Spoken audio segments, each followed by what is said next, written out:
শিলং সালাউদ্দিন যদি পাবলিকের মুখ বন্ধ করার জন্য ওই সাইবার ইউনিট ব্যবহার করতে চায়, উনি চরমভাবে ব্যর্থ হবেন। কারণ শিলং সালাউদ্দিন আপনিও তো একজন খুনি, আপনি নিজেই তো একজন খুনি সাহেব। আপনার ইতিহাস জানেন না মানুষ? আপনি বেগম জিয়ার বাড়িতে দোকান নাই মিন্টু রোডে? আপনি বেগম জিয়ার ঘরের মধ্যে ব্লু ফিল্ম বানান নাই? আপনি এগুলি প্রচার করেন নাই? আর আপনি এখন শিলং সালাউদ্দিন, আপনি কি পুত্র পবিত্র মানুষ? আপনি পুত্র পবিত্র মানুষ? সাইবার ইউনিট আগে থেকেই ছিল, এখনো আছে, এবং ডিজিএফআইয়েরও এই সাইবার মনিটরিং প্লাস হচ্ছে ফরেনসিক ইউনিট টাইপ আছে বলে আমি জানি।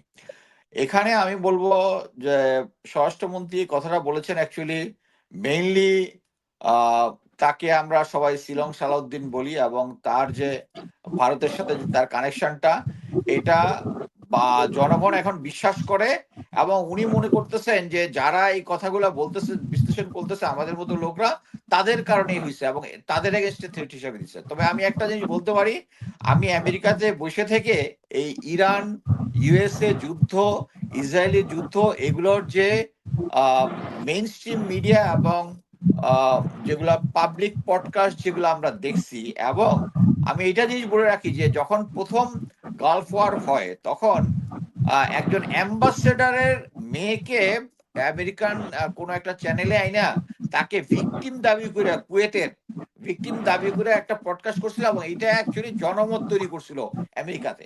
কিন্তু এই বর্তমান রিপাবলিকান সরকার, এবং মনে করেন যে ইয়া থেকে জেনারেলদেরকে নিয়ে আসছে আইনা, তাদেরকে বারবার মেইন স্ট্রিম মিডিয়াতে বক্তৃতা দিছে, কিন্তু পাবলিককে সন্তুষ্ট করতে পারে নাই যে এই যুদ্ধের যৌক্তিকতা নিয়ে, এবং এই কারণেই এই আমেরিকার প্রতিটা শহরে এটার বিরুদ্ধে হয়েছে।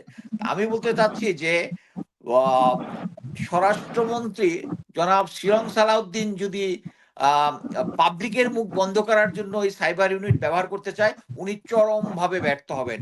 কারণ America with his highest technology এই জিনিসটা বন্ধ করতে পারে নাই। যারা এই যুদ্ধের এগেইনস্টে কথা বলতেছে, পাবলিকলি কথা বলছে, তারা করতে পারে নাই। সো সাইবার ইউনিট আমাদের দরকার। কেন দরকার? নারী শিশু অধিকার নিশ্চিত করার জন্য, সাইবার বুলিং করার জন্য, যারা অনলাইন ব্যাংকিং করে, ব্যাংকিং এর মাধ্যমে যারা ফ্রডুলেন্ট করে, যারা বিভিন্ন অনলাইন ব্যাংকিং এর তথ্য করে, কার্ডের তথ্য নিয়ে নেয়, পরবর্তীতে আইডি হ্যাক করে, এই সমস্ত কারণে আমাদের দরকার। কিন্তু রাজনৈতিক বক্তব্য দেওয়ার জন্য যারা করে, যারা ওনাকে শিলং সালাউদ্দিন বলে, এবং আমি স্ট্রংলি বিশ্বাস করি উনি একজন ভারতের এজেন্ট। এবং বর্তমান আমরা যদি ইতিহাস পরিচালনা করি, যে সেই কোল্ড ওয়ার থেকে শুরু করে, যে একবার শত্রু দেশের মধ্যে থেকে এরকম একটা রিসোর্টের মধ্যে থেকে আসে, তাকে বিশ্বাস করার কোনো কারণ নাই। এবং আমি মনে করি বর্তমানে যে সরকারের যে পদক্ষেপ, আমি মনে করি ধীরে ধীরে সরকার, ওই যে উলফের গল্পটা বলছিলাম, যে উলফ এখন বর্তমানে শান্তি, সহনশীলতা এগুলাকেই খাওয়াচ্ছে। আমি মনে করি যে ভারতের যে এই পজিশন, ভারতের যে আমাদের সাথে যে হোস্টাইল অ্যাটিটিউড, এবং বাংলাদেশের জনগণ 100% জানে, নাইলেও মানে 99.99% ওই 0.1% যেটা আছে ওটা হচ্ছে আওয়ামী লীগ। এবং যারা ভারত প্রেমী এবং তারা যে দেশের শত্রু, এটা প্রতিটা জনগণ জানে। এখন এই সরকার যদি ওইটা বুঝে ব্যবস্থা গ্রহণ করে, এবং আমি বলে রাখি যে সাইবার ইউনিট গ্রহণ করুক আর যাই করুক, এই যদি রাজনৈতিক কারণে যদি ব্যবহার করতে চায়, চরমভাবে ব্যর্থ হবে। কিন্তু জনগণের সেবার জন্য যদি করে, মোস্ট ওয়েলকাম। ধন্যবাদ। আচ্ছা, একটা প্রশ্ন মুস্তাফিজ ভাই, একটা প্রশ্ন, এটা হলো যে আপনি কিভাবে বুঝলেন যে এটা রাজনৈতিক ভাবে ব্যবহার করবে? রাজনৈতিক ভাবে কেমনে ব্যবহার করে? এটা আপনি তো বাহিনীর লোক, আপনারা তো এটা বুঝেন, আমার একটু বুঝান তো ভাই। এই যে যেভাবে শেখ হাসিনা ব্যবহার করতো, শেখ হাসিনা কি ব্যবহার করতো? শেখ হাসিনা কি ব্যবহার করতো? এই যে মনে করেন যে শেখ হাসিনার নামে কেউ যদি কোনো কিছু খারাপ দিছে, কমেন্ট করছে ইয়াতে বা ভিডিওতে আইসা বলছে, লাইভ আইসা বলছে, কমেন্ট করছে, তাকে অ্যারেস্ট করে জেলে নিয়ে গেছে।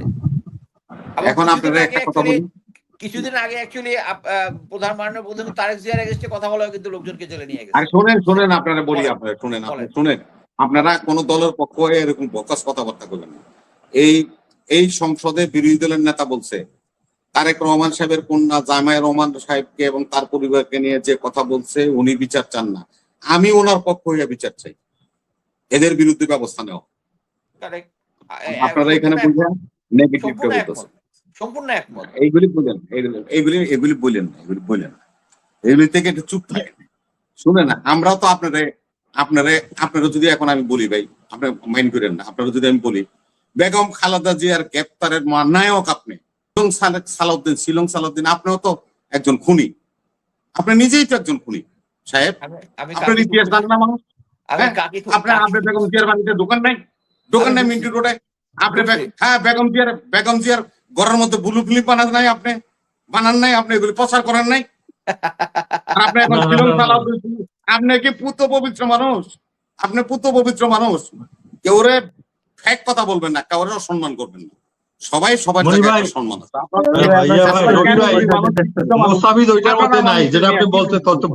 কেন ক্রিটিসিজম করেন? আপনার সম্বন্ধে কি আমরা করতে পারি না? এটা কি শোভনীয় হয়? এটা কি ভালো হয়? মনির ভাই, আপনি যেটা বলছেন, আপনি অনেক জায়গায় এগুলি বলেন না, আপনি এগুলি বলবেন না, কাউকে ক্রিটিসিজম করবেন না। আপনি একজন সম্মানী লোক, আমরা আপনাকে অনার করি, আপনার সম্মান বজায় কথা বলবেন, না সম্মান বজায় কথা বলবেন, তা না হলে প্রত্যেকটা কাউন্টার করা হবে। আপনার হিস্ট্রি কি আমরা জানি না? আপনি কি মনে করেন? আপনি একটা পুত পবিত্র মানুষ মনির ভাই, আপনি রয়ের দালাল, আপনি ভারতের টাকায় চলেন। আচ্ছা, আপনার হিস্ট্রি আমরা জানি না? কারেক্ট। আপনি শিলং সালাউদ্দিন মারেন নো, আপনার শ্রদ্ধা করি, সম্মান করি, ওইটার মতো থাকবেন। আপনি যে কথা লিমিট ক্রস করবেন না, আপনি সব সময় লিমিট ক্রস করতেছেন, সকল জায়গায় বসে এই সমস্ত অপপ্রচার চালাচ্ছেন সরকারের বিরুদ্ধে। আপনার কোনো কথাই শুনবো না, আপনার হিস্ট্রি আমি বলে দিলাম, আপনার কথা আমি শুনবো না। আপনি কাউকে ক্রিটিসিজম করবেন না, এটা একজন বক্তা হিসাবে আপনার করা উচিত না, একজন অতিথি হিসাবে মানুষকে ছোট করা ঠিক না। আমি দেশপ্রেমিক হিসাবে শিলং সালাউদ্দিন বলি, কারণ সে হচ্ছে ভারতীয় এজেন্ট। আপনি তো রয়ের দালাল, আপনি রয়ের টাকায় চলেন। শিলং সালাউদ্দিন বলবেন কেন? আপনি তো ভারতের দালাল, আপনি রয়ের দালাল, আপনি রয়ের টাকায় চলেন। ওকে, এখন পাবলিক এটা রয়ের চোর আপনি বলছেন না, আমি ঠিক বলছি, পাবলিক নির্ধারণ করবে। না, পাবলিককে উস্কাচ্ছেন আপনারা। আমাদের দায়িত্ব হলো পাবলিককে ঠান্ডা রাখা, পাবলিকের সেন্টিমেন্টকে আমরা দেশের উন্নয়নের স্বার্থে ব্যবহার করা উচিত। আপনারা এখানে এসে একজন ব্যক্তির নামে, আমি ইমরান ভাই সম্বন্ধে যদি একটা কুকুর কথা বলি, এটা কি হইলো? ওনার সন্তান আছে, ছেলে মেয়ে আছে, ওনার ভাই ভাতিজা আছে, আত্মীয় স্বজন আছে, সবার মধ্যে কি এটা করতে হয় না? আপনি একটা জ্ঞানী গুণী মানুষ হয়ে, আপনি একটা বাহিনীর লোক হয়ে আপনি একজন লোকের ক্রিটিসিজম করেন, এটা দিয়ে টিআরপি বাড়ান। ভারতীয় র বিএনপি এবং আওয়ামী লীগ দুইটার ভিতরে আছে, বাট আওয়ামী লীগের ভিতরে ইনফিল্ট্রেশন আপনি নিজেই তো ছিলেন। আরে ভারতের কথা আওয়ামী লীগ বিএনপি বাদ, আপনি নিজেই তো ছিলেন। আপনি তো রয়ের পেইড এজেন্ট। আচ্ছা, আপনি তো রয়ের টাকায় চলে। ধন্যবাদ। আচ্ছা, ধন্যবাদ। ধন্যবাদ। শেষ করি, ধন্যবাদ।